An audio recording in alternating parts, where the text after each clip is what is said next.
So what are the tips for camping in the snow? Because I mean, I don't do camping in the sunshine and warm, let alone snow. So how the hell do you keep cold? You were telling me you were camping at -20 a few weeks back. It was at -15. Oh, it's about 4 degrees near, and I'm absolutely freezing now.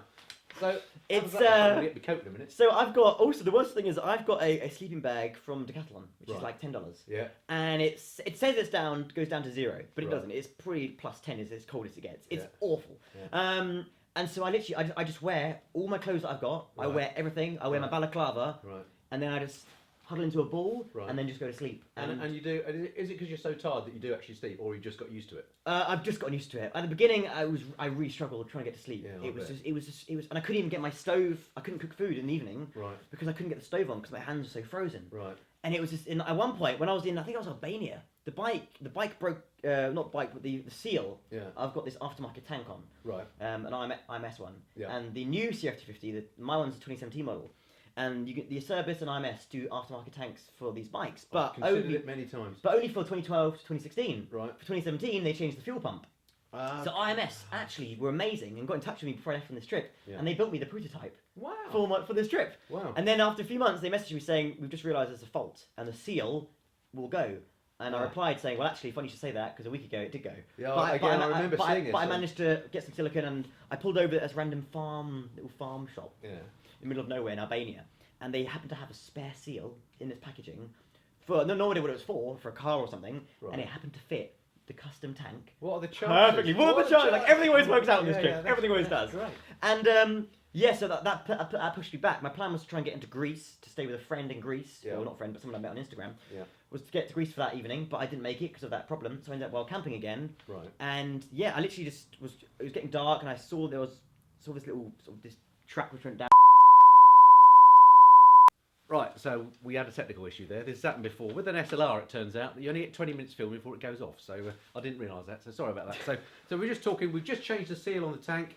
You were going to head your way to Greece, but you'd run out of time. So what happens next? Yes, so I ended up having to, after the seal went, it took a few hours trying to get that repaired, and ended up having to spend another night in Albania, I think it was, before going to Greece. Yep. So I had to wild camp again. So I found this little track off the main road, head down there by this little river, and I remember now, ended up wild camping there, and it was like it was maybe -12 or so, freezing cold. Yeah. I couldn't even cook dinner that night because my hands were frozen. Yeah.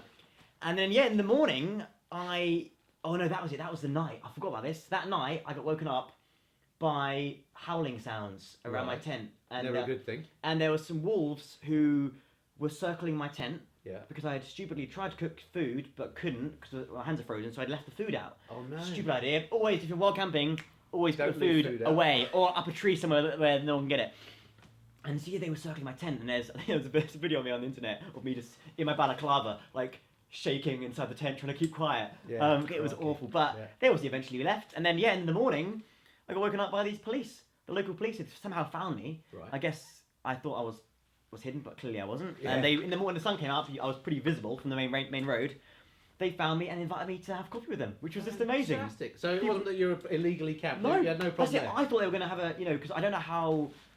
I actually have no idea what the rules are about wild camping. Right. Because I know that some countries it is illegal. I don't know what they would do to you, but in Albania clearly it's no issue because they didn't care. Excellent. So good time in Albania. That was amazing. What happened after Albania then? After Albania... Well, actually, before we do that, let's just ask, there's a couple of questions that I want to ask you about the bike object. So you've gone on a CRF, which I think is a great choice because of its lightness. We covered this in the original videos. Have you had any issues with the bike? So the actual bike itself, the whole first year, I had no issues at all with the actual bike. The only issue I had was with the aftermarket tank, the IMS tank, leaking. Yeah. If it hadn't been for that, I would have had no issues at all. And bear in mind, I was going through crazy winter weather, down to below -15, and then over 50+ degrees in the middle of Iran, in the middle of the desert, which was just, you could have cooked an egg on the road. It was insanely hot, and yet this bike handles. They're great. Both. I mean, so that's what a 65 degree difference. Temperature. Yeah, amazing. And both ends of the spectrum. This bike has honestly been so amazing. They are great bikes. They're much underrated, I think. People always say how underpowered they are and how they're no good at off-road and stuff, but actually, that's not what they're about. Yeah. They're just reliable. And the most common question I get is, you can't go around the world in this because it's too slow. Like, how do you go around the world in this? Like, like it must be so boring and slow. And I'm like, no, actually, if you think about it, all the people once you get out of Europe, the locals in Iran, Pakistan, India, Southeast Asia, South America, they all ride 125cc bikes or 70cc bikes. Yeah. So actually, and often they're Hondas as well. Yeah, and I'm actually I'm the fastest person on the road. Yeah. In Europe, I'm not on the German autobahns. I'm pretty slow. But once you leave Europe, I'm the fastest person on the road, and I'm overtaking everyone. And this bike is. What about consumables? Awesome. What about things like tyres and oil changes and all that? How do you manage all that? God, or don't you just? Okay, this is so bad. I'm like the worst bike. I wouldn't call myself a biker. I would just say I'm using a bike to travel. Because at one point, I shouldn't say this on camera. Maybe you should edit this out. At one point, I think I went like 2 months maybe without lubing my chain. Right. Bear in mind, I'm on the road every single day, going through some pretty extreme things. I just forgot because there's so many things to think about each day. Where you're going to sleep each night. So the chain doesn't let go. And despite that, I've changed it once in I think Istanbul. I changed it. Right. And then that was maybe 6 months into the trip, and then it's been fine for 10 months or so. It's been fine. I'm going to change it again when I go back. I'm going to put a new chain on from Wimoto. What about oil and oil filters? Oil filters. When I left, I carried spare oil filters with me. I think I've changed over the past 16 months. I've changed the oil filter. I think every time I change the oil, I'll do the filter as well. Sure. So I don't know how many times I've done that, but I've got maybe 6 or 7 times. And do you know roughly how many miles you've done so far? I think it's 38 to 39,000 kilometers. Right. So what is that in miles? 20 something. 25,000. That's quite a lot of oil changes, though, isn't it? Yeah. So you can go, I think 5,000 or 6,000. Well, you can do 6, I think, if you're riding it normally on the road. Yeah. But I tend to do one every 3,000 miles. Same. So to be safe. Yeah. So there's no harm in doing it more often. And I mean, you'll rely on your bike for your whole life, frankly, aren't you? Yeah. So it's well worth doing that. But obviously, things like getting filters for a Honda is not going to be an issue wherever you are in the world. So that's another. That's another reason why this thing is. If you've got another bike, it's hard to find. Whereas most shops I go into, they have the filter for this bike. And how many tyres have you got through? Have you done much? So I'm running the Michelin Anarchy Wilds front and rear. Yeah. The front, I probably could have actually kept the front on the whole trip. And not changed it. Yeah. But in Istanbul, because the rear was going, I changed both sets. So in Istanbul, after 6 months on the road, I changed both tyres. I'm now in Pakistan. Yeah. And the front is totally fine.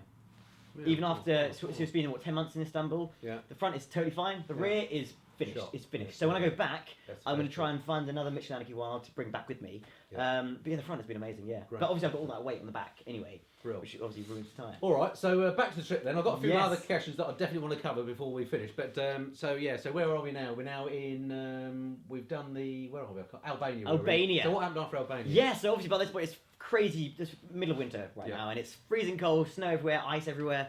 And for someone like me who's a pretty bad rider anyway, even on tarmac I crash all the time. Yourself a disservice. Cheers. So this is a crazy experience for me on all these bad roads.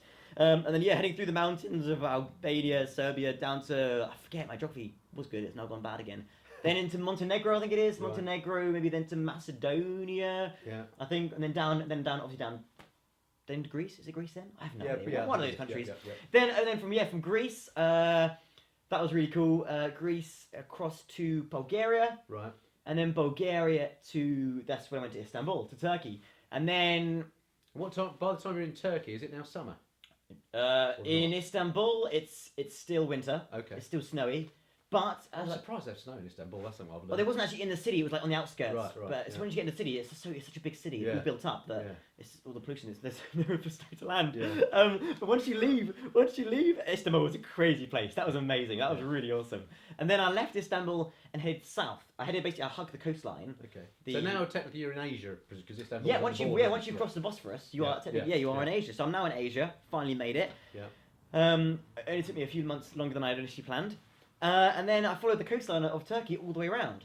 Because most people, what they do is they just go straight from Istanbul, straight across the top if they're going to Iran or whatever. Whereas I wanted to hug the coastline. And as soon as I got down to the coast, it was like summer. Yeah, I remember actually following you again. Is this the place where you went to that island? You got a boat trip, didn't you, over to an island? Or am I ahead of the game? Oh, that was Iran. Oh, yeah. Yeah. That in a minute then. But that was... Yeah, so then I followed, and it was like summertime, and the coast. If you're gonna go a bike trip along the coast of Turkey, definitely go there. It is stunning, like blue sea. You can actually see the Greek islands as well. And the roads hug the mountainside. It was amazing. So I did that. That sounds like my sort of trip. Greek islands. Oh, do that. Yeah, good one. And then I followed that coastline, headed into sort of Cappadocia, which is in the middle of Turkey. Then headed back south again to the coast again. This is when my initial plan was Turkey, Syria, Iraq, Iran, and then Pakistan. Now these are starting to sound like scary countries. So this is when it's starting to get people would call scary from the media. Yeah. So I get down to, I think it's Gaziantep, and then down to a place called Iskenderun, which is the southernest tip maybe of Turkey. Right. Southeastern Turkey at this point. And it's a bit disputed. Some people call it Kurdistan, but the Turkish get insulted by that. Okay. I learned the hard way when I wrote a post on the internet, and they were like, "No, it's Turkey." Okay. Whereas the people down in southeastern Turkey, they call themselves Kurds. They say it's Kurdistan, but the rest of Turkey dispute about this. So I always try and avoid politics, so I just played it safe and just said I'm in southeastern Turkey. Yeah. But I was in Kurdistan. Yeah. And so I get down to the Syrian border. And I'm trying to cross into Syria because I got a message on Facebook from some guy in Aleppo saying, "Hey, I'd love to meet you." So the plan was to go to Aleppo, but obviously when you think of Aleppo, it's like a war zone, you'd think. But from what I'd heard from this guy, that it was actually pretty safe. So that was the plan. I get there, and there'd been an attack in Afrin, like the day before, and like 30,000 people had been evacuated, and it was chaos. And I got to the border, and they said, "No, you can't cross. It's not safe for you." Right. So I was like, "Oh, rats!" So I thought, what do I do? Let's try and get to Iraq. So at that point, you didn't think I'm going to persevere and blag it. You thought, okay, I'll trust them. I tried really hard, and they were like, "There's no way we're going to let you in, like, because if they let me in, I'm their responsibility." Gotcha. Something happens, which is fair enough. And when I told my dad this, he said, "I'm so glad you didn't go. Why would you even try? What's wrong with you?" Yeah. So my parents were very thankful for that, for that strict border man. Yeah. And then I followed the Syrian border back sort of north, and then to Iraq. Right. I tried to get into Iraq, but there'd also been some trouble there in northern Iraq, which has been going for a little while, and because of that, they wouldn't let me bring my bike in. I was only allowed to go on foot. Oh. And what of that? I was like, I need to get. The whole point is to get to Iraq and then to Iran. Yeah. But they want to make sure that you're controlled. If you've got a bike, then you've got freedom to go everywhere. But they want to make sure that you're where they can see you. Yeah. So they wouldn't let me bring the bike in. So and then I was like, well, no, I'm not going to do that. So they actually escorted me away from the area. Right. Was that scary? It was pretty scary, but I just remembered before this is so funny. So for anyone who's wondering how I got to Iran, because with a British passport, you can't go to Iran. Yeah, we covered this off because you've got the Irish one. I've got the Irish one. Yeah. So everyone's like, how did you get to Iran with a British passport? And I'm travelling with two passports. My dad's British, my mum's Irish. Right. And even though she's from Northern Ireland, you can apply for a Republic of Ireland passport. Sweet. Amazing, thanks, Mum. And because of that, I was able to get into Iran. If you've got a British passport, you have to pay like thousands of pounds to have a government member escort you through the country. There's no freedom. So I was very lucky with that. But someone also... Not bored, I'm just checking. Oh, yeah. We'll be good. Someone also then told me that if I could try... My plan obviously was to go to Syria, to Iraq. And someone said, listen, I've got a drone in my bag for filming. I've got this DJI thing. Yeah. And someone said, if they find a drone in your bag... and you've got a British passport, they'll assume you're a spy, and that is not a good thing. No. So they said, like, hide your British passport and just use the Irish one. Right. I can now say I've kept quiet about this, but now I'm left. I can say this on camera. So that's fine. Yeah. So I thought, well, I need to hide the British passport then. Yeah. And obviously the best place is. You sure you want to say this because you may need this trick again? I think actually. So, let's just say you hid the passport. Okay. I hid the passport somewhere in the bike. Yeah. You can guess where it was. So I pulled over off the main road. I had all of Turkey to hide the passport. Yeah. I decided to wait till I was a few kilometres from the Syrian border. Right. So did they have binoculars? So I pulled off the main road onto this little field, right, and I started taking off the fairings to try and hide the passport. And then this truck turns up, stops, and it says, and they're like screaming and shouting at me, like, "What are you doing? Get off there!" And I'm like, "What's going on?" Right. I'm very confused, and they're pointing at the floor. They're like, "Uh oh," and I'm like, "What?" And I'm trying to figure out what they're saying, and I suddenly realised. I didn't realise there were still mines. Holy shit! Lots of them have been cleared, but there are still some active parts. And they were like, "Get off that!" They wouldn't even come to me to get me off. So you're stood in a minefield, taking your bike to bits. Yeah. So my toolkit is out, the fairings are off. So I'm like, great. So I'm literally trying to quickly put the fairing back on, screw everything back in, put my toolkit away, and get off this thing onto the main road again. I was only probably like maybe 50 meters from the main road. Right. These guys escorted me to the barracks, which actually was in sight. They'd seen me from the barracks because, as you said, with binoculars, they actually were 4 pillboxes or whatever around this barracks. Right. And it turned out that was actually one of the sort of headquarters for the troops in that area. Right. So then they pulled me aside and said, you know, what are you doing here? Like, this is dangerous. They kept saying terrorist stuff. And I'm like, yes, I know that it's a dangerous area, but